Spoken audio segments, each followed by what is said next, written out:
the world, shrouded in darkness. The darkness we see is not merely the absence of light, but a profound shadow cast by the weight of human sin, a separation from the light of God. Yet, in the midst of this darkness, a Savior emerges, Jesus Christ, the light of life, stepping into our brokenness to bring salvation. Selamat bergabung di komunitas The Power of Love dan nikmati penjelasan dari hambanya yang menyampaikan firman Tuhan hari ini. Dan jangan lupa subscribe, like, komen, dan share. Terima kasih. Kalau dulu papa saya berdoa sering menyanyikan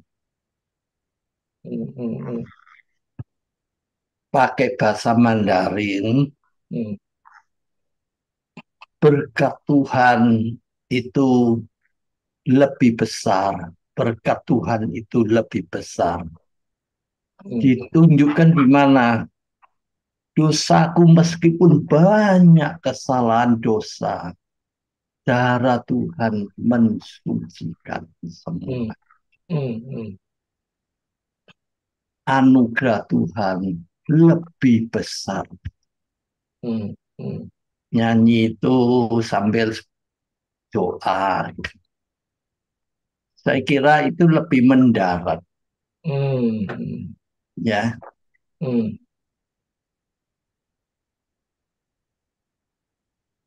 Saya pernah mendengar khotbah seorang pendeta ambil cerita itu Yesus waktu jalan banyak orang berdesak-desakan. Ada seorang wanita sudah sakit bertahun-tahun, gak salah 12 tahun. Dia percaya dengan desak-desakan menjamah baju krit Yesus saja pasti sembuh.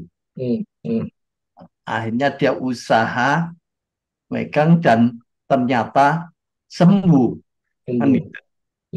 Nah, Yesus juga tahu seperti dia menoleh ke belakang. Siapa yang megang, yang menjamah itu bajuku?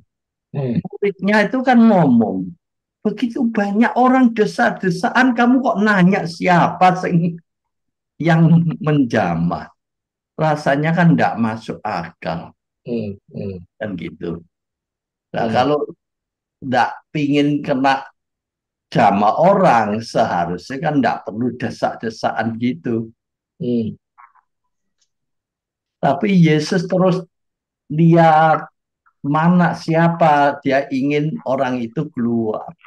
Akhirnya wanita ini terpaksa keluar, saya yang menjamah. Kan gitu. Padahal Yesus tahu wanita ini ingin menjamah supaya dia sembuh. Imannya itu hanya percaya Yesus untuk menyembuhkan dia. Tapi Yesus panggil dia itu ada apa? Bukan hanya sembuh. Ingin memberi dia hidup yang kekal. Jadi kadang satu cerita itu sepertinya cuma cerita ya, tapi artinya dalam.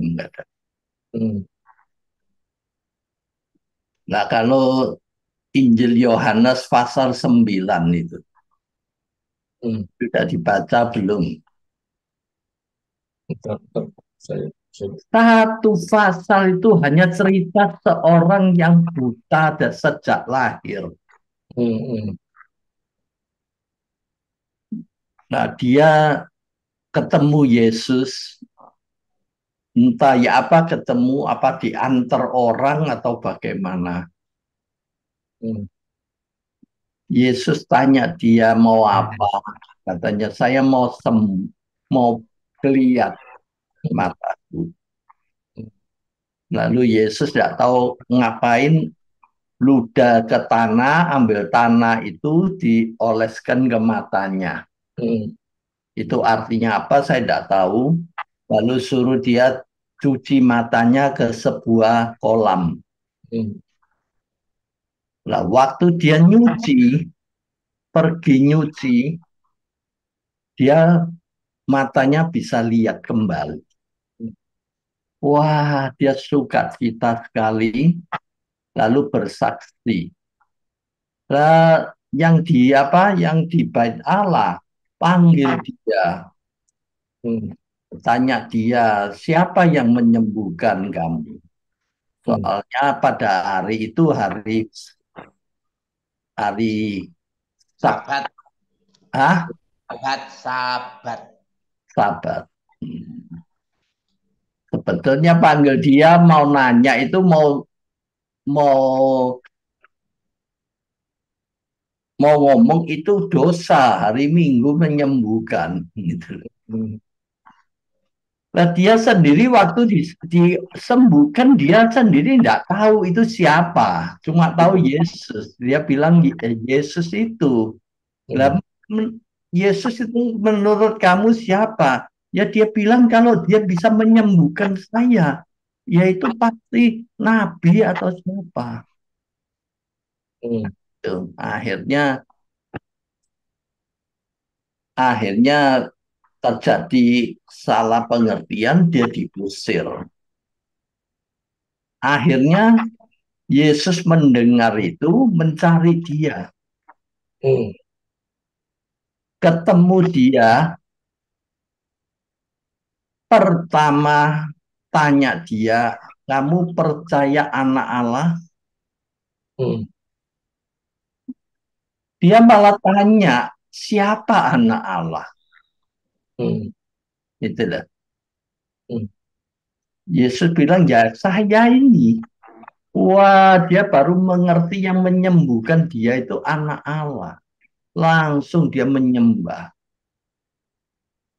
Gitulah. Dari sini kita lihat proses imannya itulah. Dia percaya Yesus, tapi percaya Yesus pertama bukan sebagai anak Allah, bukan sebagai juru selamat, sebagai tabib. Makanya dia ngomong nabi, utusan dari Allah. Kan gitu. Nah, Yesus ketemu dia tidak ngomong banyak, kamu percaya anak Allah, langsung to the point. Mengembalikan dia. Akhirnya dia mengerti, lalu dia menyembah. Nah, ini iman dari iman yang sementara, akhirnya menjadi iman yang menyelamatkan. Gitu. Kalau kita tidak belajar kan ya sebagai cerita gitu ya. Ternyata itu kan juga satu proses toh. Gitu loh. Makanya Pak Manat saya pertama dengar dia bilang, loh, Yesus menyembuhkan, Yesus memberi orang makan, Yesus melakukan hal-hal itu. Hanya satu kata saja. Tapi dia mau menyelamatkan kita. Yaitu dia harus nanggung dosa kita, mati di kayu salib, nyawa ganti nyawa, baru bisa menebus nyawa kita. Nah, itu sehingga kita harus hati-hati yang utama dan yang tidak utama. Hari ini kenapa banyak orang menjerumus ke iman sementara, yaitu merasa hidup ini yang utama. Padahal hidup ini hanya sementara. Toh. Yang kekal itu tidak dipikir yang sementara ini. Nah, hari ini banyak orang kan ngomong yang penting sehat. Lalu yang penting apalagi? yang penting pinter, yang penting apa gitu. Loh, sebetulnya nomor satu yaitu hidup kekal, Ya. itulah. Sehingga cerita apapun, masalah apapun, pertanyaan, apakah Anda sudah punya hidup kekal? Apakah Anda sudah anak Tuhan? Hmm. Sekian tahun yang lalu, saya justru dengar rekan saya Hmm. cara tentang doa. Semua orang doa. Iya, tiap hari doa. Doa kepada siapa? Kepada Tuhan Yesus. Tuhan Yesus apa mendengar? Oh, mendengar. Hmm. Lu Anda itu siapa? Kok dia mau mendengar? Kan gitu. Hmm. Itu sering kita tidak pikirkan. Nah, dari situ muncul betul posisi kita Hmm. sebagai anak itu sangat penting. Hmm. Hmm. Nah, kalau belum ada, lu yang dengar doa itu siapa? Kan gitu. Sama dengan kita. Kalau anak yang minta, pasti kita perhatikan. Ya. Bahkan belum minta pun kita perhatikan. Hmm. Tapi yang datang kalau bukan anak, tidak kenal. Hmm. Ini minta itu kan urusan apa? Hmm. Hmm. Kan gitu. Ya. Nah, ini harap dalam kehidupan mempertajamkan orang. Hmm. Gitu lah. Hmm. Saya sekian puluh tahun sebelum belajar EE, Hmm. ya cerita dengan seorang pendeta. Masalah kalau keluarga, masalah kalau terjadi percekcokan, perselisihan bagaimana. Saya bilang ya, pertama ya diinjili dulu. Terima Injil ya, Hmm. nggak terima Injil ya, mana bisa selesai. Cara pendeta itu maksudnya ya dikasih tahu, dinasehati, nasehati.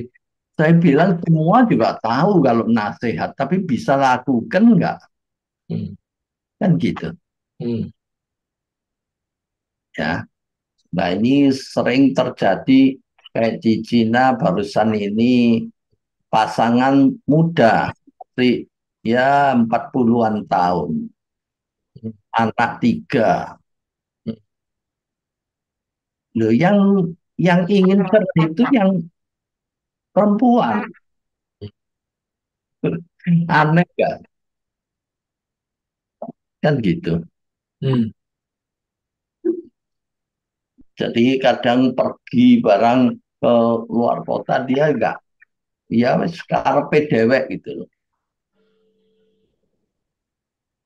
Nah, terpaksa akhirnya rekan saya khusus menemui dia ceritain lagi. Padahal dia ya pernah belajar EE Hmm. gitu loh. Akhirnya baru lebih sadar, baru kembali.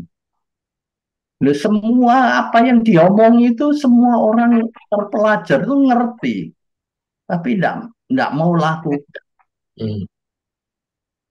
gitu loh. Makanya saya sering ngomong kita ingin diberkati enggak? Hmm. Kalau ingin, kawan kita itu mau diberkat Tuhan penuh. Lah cawan itu sudah penuh. Penuh apa? Sampah. Hmm. Perlu dibuang dulu loh. Ya. Gitu loh. Seperti saya pernah ngomong, buang banyak, kita dapat banyak. Buang sedikit, ya dapat berkat sedikit. Nah, biasanya sampah paling banyak itu jengkel, wenci, nggak terima, kan gitu. Egonya itu. Nah, makanya saya bilang kalau Allah mau mengampuni kita. Loh, kita kok masih tidak mau mengampuni, menerima orang.